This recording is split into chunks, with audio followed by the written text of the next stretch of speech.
जय श्री हरि। सूत जी कहते हैं, ध्वजारोपण झंडी लगाना सब पापों को हरने वाला व्रत कहते हैं। ब्राह्मण, क्षत्रिय, वैश्य इनमें से जो कोई भगवान के मंदिर में ध्वजा लगाता है वह ब्रह्मा आदि देवताओं से पूजनीय होता है। गंगा जी का स्नान, तुलसी का पूजन, शिव जी का पूजन, ये सब ध्वजारोपण के बराबर है। नित्य नियम करके विष्णु जी का पूजन करे। 2 स्तंभ धाता और विधाता का पूजन करे। हल्दी, अक्षत, चंदन से 20 हाथ भूमि लीकर अग्नि स्थापित करे। घी और खीर से 108 आहुति देवे। ध्वजा को भगवान के मंदिर में ले जावे। स्तंभ युक्त ध्वजा विष्णु जी के मंदिर के द्वार शिखर में बांधे। चंदन, अक्षत, पुष्प, धूप, दीप से विष्णु का पूजन करे। भगवान की स्तुति करे। हे चैतन्य रूप विष्णु जी, आप प्रसन्न होइए। आप सारे जगत में व्यापक हो। माया से मोहित लोगों को आप दूर दीख पड़ते हो। हे भक्त वत्सल जगन्नाथन, तुम्हें बार बार नमस्कार है। इस प्रकार स्तुति कर विष्णु जी को नमस्कार करके ब्राह्मणों को भोजन कराएं तथा दक्षिणा देवे। जो ध्वजारोपण करता है, जितनी बार ध्वजा पवन से हिलती है उसके उतने ही पाप नाश को प्राप्त होते हैं। जो पुरुष बांधी हुई ध्वजा को देखकर नमस्कार करते हैं उनके भी पाप नाश को प्राप्त होते हैं। नारद जी कहते हैं कि एक पुरातन इतिहास सुनाते हैं। पूर्व काल में सत्य युग में सुमति नाम वाला एक चंद्रवंशीय राजा था।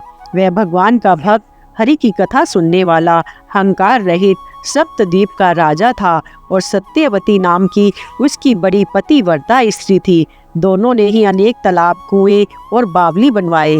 सत्यवती नित्य ही भगवान के मंदिर के सामने नृत्य किया करती थी। राजा भी कार्तिक शुक्ला द्वादशी को भगवान के मंदिर में ध्वजा बांधा करता था। एक समय राजा और रानी को देखने के लिए विभांडक ऋषि आए। मुनि का आगमन सुन राजा व रानी ने उनका बड़ा सत्कार किया। राजा रानी की ऐसी श्रद्धा और नम्रता देख मुनि राजा से पूछने लगे, हे राजन, भगवान को प्रसन्न करने के और भी बहुत से साधन हैं, परंतु तुम्हारे इस ध्वजारोपण में इतनी श्रद्धा क्यों है? सो आप कहिए। राजा कहने लगे, हे महात्मन, ये बड़े आश्चर्ययुक्त इतिहास है, सो सुनिए। मैं पहले मालिनी नाम वाला कुमार्गी, चुगली करने वाला, धर्म की द्वेषा, देवता और ब्राह्मणों के द्रव्य को हरने वाला, गौर और ब्राह्मण का नाश करने वाला, मांस आदि खाने वाला, चोर, लंपट तथा महापापी शूद्र था। सदा मदिरा पान और वैश्य गमन करता था। हमारे ऐसे कर्म देखकर भाई बांधवों ने हमको त्याग दिया। मैं वन में आकर एक टूटे हुए विष्णु के मंदिर में रहने लगा और वन के मृग आदि जंतुओं को मारकर अपना निर्वाह करने लगा।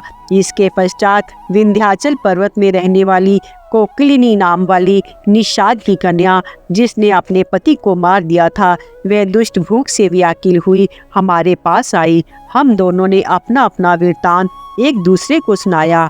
इसके बाद वह वहीं पर हमारे पास रहने लगी। एक समय संयोगवश जिस दिन कार्तिक शुक्ला द्वादशी का दिन था, हमने एक कपड़े को बांधकर उसकी झंडी सी बनाई और दोनों ने ही खूब मदिरा पीने से विहल होकर वह झंडी हाथ में लेकर नाचते रहे। सारी रात नशे में नाचते रहने के कारण प्रातः समय हम दोनों की मृत्यु हो गई। तब यमराज के दूतों ने हम दोनों को आकर फांसी से बांध लिया और मारते मारते यमपुरी ले जाने लगे।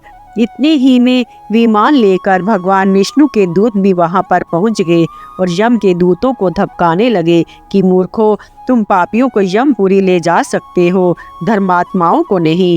परंतु यमदूत भी क्रोध करके कहने लगे कि ये दोनों महापापी हैं। उन्होंने आयु पर्यंत कोई धर्म कार्य नहीं किया। भगवान के पार्षद कहने लगे कि महाखेद की बात है, तुम्हें धर्म और अधर्म का कुछ भी ज्ञान नहीं। जो बात वेदों के अनुकूल है वही धर्म है, जो वेदों के विरुद्ध है वही पाप है।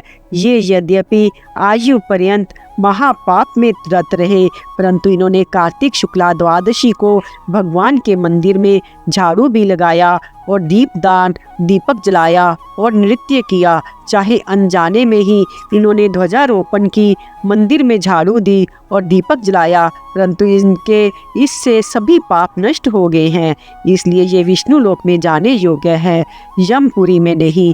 राजा ने कहा कि इतना कहकर भगवान के दूत हम दोनों को विमान में बिठाकर विष्णु लोक को ले गए। वहाँ हम करोड़ वर्ष तक आनंद के साथ वास करते रहे। फिर इतने ही वर्ष इंद्रलोक में रहे। उसके बाद यहाँ मृत्यु लोक के श्रेष्ठ कुल में आकर राजा हुए। कोकिली नाम की निषाद कन्या ये मेरी रानी बनी। यहाँ भी भगवान की कृपा से अतुल संपत्ति है। जो हमने अनिच्छा से ही ध्वजारोपण की उसका ये फल मिला, तो जो मनुष्य श्रद्धा सहित भगवान के मंदिर में ध्वजारोपण करते हैं उनका तो कहना ही क्या है। ये सब कथा सुनकर विभांडक ऋषि तपोवन को चले गए। नारद जी कहते हैं, हे राजन, जो कोई पापों के नाश करने वाले इस इतिहास को पढ़ता या सुनता है उसको भी ध्वजारोपण के समान फल मिलता है। जय श्री हरि, जय श्री हरि।